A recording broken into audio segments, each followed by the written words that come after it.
আসসালামু আলাইকুম and hello everyone, সবাই কেমন আছেন? আমি আলহামদুলিল্লাহ ভালো আছি।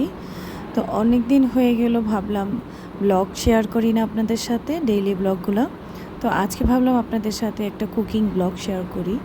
তো এই যে দেখলেন হাঁসটা, এই হাঁসটা প্রায় অনেক দিন আগে কিনে এনেছিলাম, আর এই ভিডিওগুলো প্রায় অনেক দিন আগের, প্রায় 6 মান্থ হয়ে গেছে এই ভিডিওগুলো আমি ধারণ করে রেখেছি আমার ফোনে।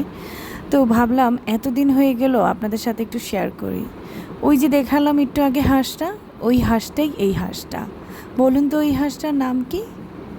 আচ্ছা, আমি বলে দিচ্ছি, হাঁসটার নাম হচ্ছে চীনা হাঁস।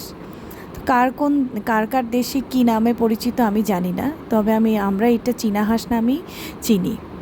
তো এই হাঁসটা প্রায় পৌনে 4 কেজি ওজনের ছিল। আপনারা নিশ্চয়ই দেখে বুঝতে পারছেন যে আমার হেল্পিং হ্যান্ডের এটা কাটতে কিন্তু মোটামুটি যুদ্ধ করতে হচ্ছে, আর মোটামুটি শক্তও ছিল অনেক। তো তার কাটতে অনেক সময় লেগেছে এবং কষ্টও হয়েছে। আর আমি যেহেতু ভিডিও করছিলাম তাই আমি কাটিনি, ওই কেটে আমাকে সম্পূর্ণটা রেডি করে দিয়েছে। বরাবরের মতো আজকেও বলতে হয়, এই যে হেল্পিং হ্যান্ড, এরা কিন্তু আমার নিজের ঘরের মানুষ। শুধু হেল্পিং হ্যান্ড না, এরা আমার সব কিছুর সাথে ওতপ্রোতভাবে জড়িত।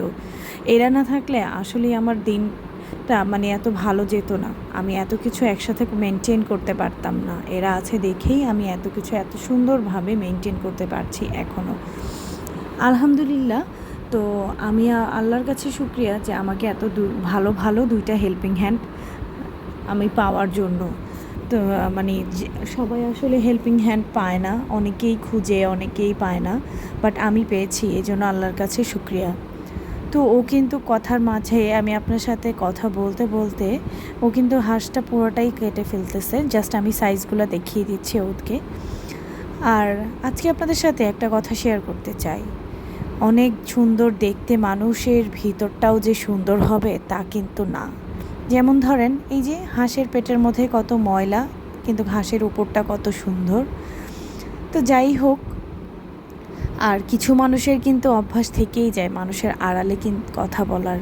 তো সেসব মানুষকে একটু এড়িয়ে চলাটাই আমি মনে করি ভালো, কারণ সেসব মানুষ আপনার জীবনে কোনো উপকার তো করতেই পারবে না, বরঞ্চ আপনার জীবনটাকে অতিষ্ঠ করে ফেলবে বিভিন্ন ধরনের উল্টাপাল্টা কথা বলে। তো আমি সবাইকেই বলবো এই ধরনের মানুষকে এড়িয়ে যেতে। তো কথা বলতে বলতে আমার মাংস ধুয়ে কেটে সব রেডি করা হয়ে গেল। এখন আমি একটা প্যান বসায় দিলাম চুলায়, আর দেন আমি দিয়ে দিব পেঁয়াজ। এখানে প্রায় 1/2 কেজির মতো পেঁয়াজ আমি দিয়েছি, যেহেতু বেশ অনেকটা মাংস, কিন্তু এখানে 1/2 কেজি পেঁয়াজ আমি কেটে নিয়েছিলাম। পুরো পেঁয়াজটা একবারে তেলের উপর দিই নাই, 3/2 তেলের উপর দিয়েছি, আর বাকিটা আমি নামানোর কিছুক্ষণ আগে দিই। তো পেঁয়াজটা দিয়ে দারচিনি, এলাচ, তেজপাতা দিয়ে দিলাম, আর পেঁয়াজটার কালারটাও আমি দেখিয়ে দিলাম। এই অবস্থায় আমি আদা বাটা দিয়ে দিব 2 টেবিল চামচ। তারপরে দিয়ে দিব আদা বাটা দিয়েছিলাম 4 টেবিল চামচ। আমি আসলে একটা ছোটো হাঁস রান্নার রেসিপি বলে ফেলতেছিলাম না দেখেই।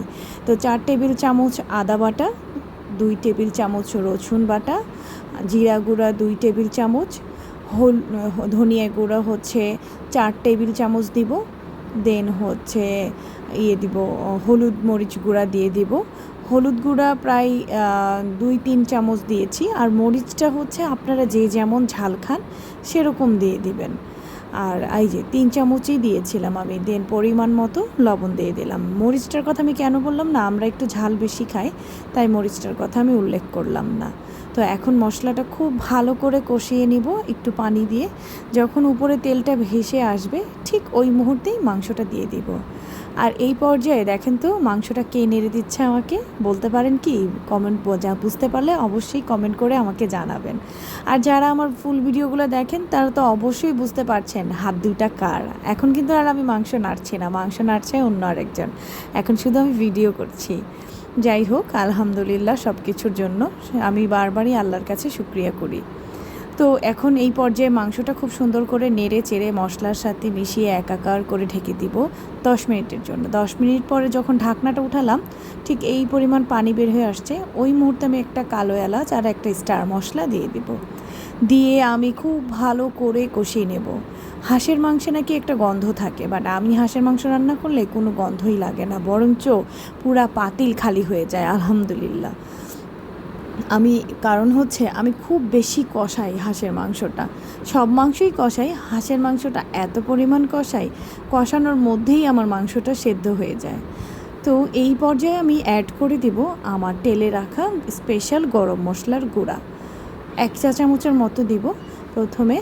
আর দেন হচ্ছে আরেকটা স্পেশাল মশলা আছে, আমি সেটাও দিয়ে দেবো 1 চা চামচের মতো। দিয়ে এই পর্যায়ে আমি নেড়ে চেড়ে আবার একটু ঢেকে দেব। দেন সবার শেষে দিয়ে দিব হচ্ছে তেলে রাখা জিরা। এই পর্যায়ে আমার মাংসের ফাইনাল লুকটা আপনাদেরকে দেখিয়ে দিলাম। ও আচ্ছা আচ্ছা, আজকে কিন্তু শুধু হাঁসের মাংস রান্না করছি না, সাথে কিন্তু পুঁইশাকও আছে। পুঁইশাক রান্না করছি ইলিশ মাছের মাথা এবং লেজ দিয়ে, এবং পুঁইশাকটা খুব সুন্দর করে কেটে ধুয়ে আগেই পরিষ্কার করে নিয়েছিলাম। এটা আর আপনাদেরকে দেখালাম না।